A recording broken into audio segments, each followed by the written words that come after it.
C'est la première fois qu'un islamiste est chargé de former un gouvernement au Maroc. Abdelila Benkiran est le nouveau Premier ministre du pays. Il a été nommé le 28 novembre dernier par le roi après la victoire du Parti de la Justice et du Développement aux élections législatives.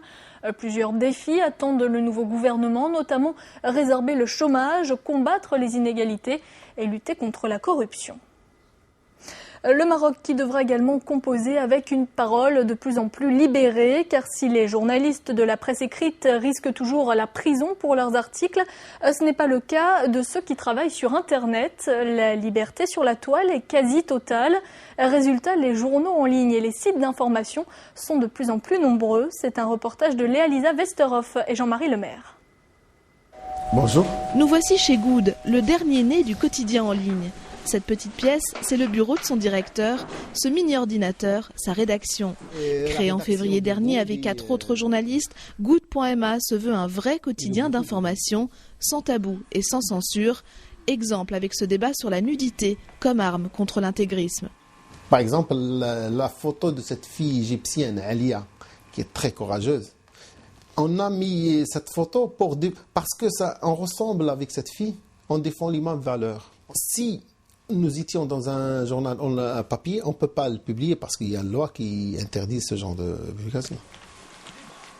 Ceux qui veulent la liberté d'expression se retrouvent donc sur la toile. Depuis le printemps arabe, pas de condamnation sur le net, Good.ma veut creuser la brèche. Je ne pense pas que le Maroc peut devenir pays démocratique sans liberté dans la presse électronique, la presse écrite. Il n'y a pas de débat, de vrai débat dans le média public.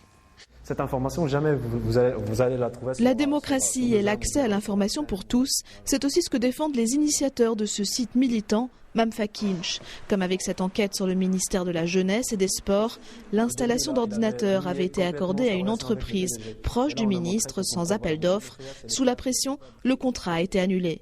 Non, on le fait juste pour le citoyen. On ne gagne même pas un sou avec Mamfakinch. Donc on le fait, c'est une sorte d'alter-militantisme. La toile marocaine, c'est aussi cette télévision sur Internet. Ici, on s'active pour recevoir des hommes politiques et des personnalités de la société civile. Tous répondent à des questions rarement posées dans les médias. Exemple, quel pouvoir accorder au roi dans la monarchie? Ou encore, doit-on autoriser le sexe avant le mariage? Internet pour repolitiser les jeunes marocains. On a au Maroc quasiment 10 millions d'internautes et surtout, sur les réseaux sociaux, on a plus de 4 millions de Facebookers, en majorité des jeunes. Donc, et qui ont l'habitude de voir des vidéos, souvent des vidéos ludiques, mais qui s'intéressent de plus en plus, et surtout cette année 2011, à des vidéos politiques. En un mois, Fab TV a eu près de 500 000 visites, alors qu'au Maroc, très peu lisent la presse écrite.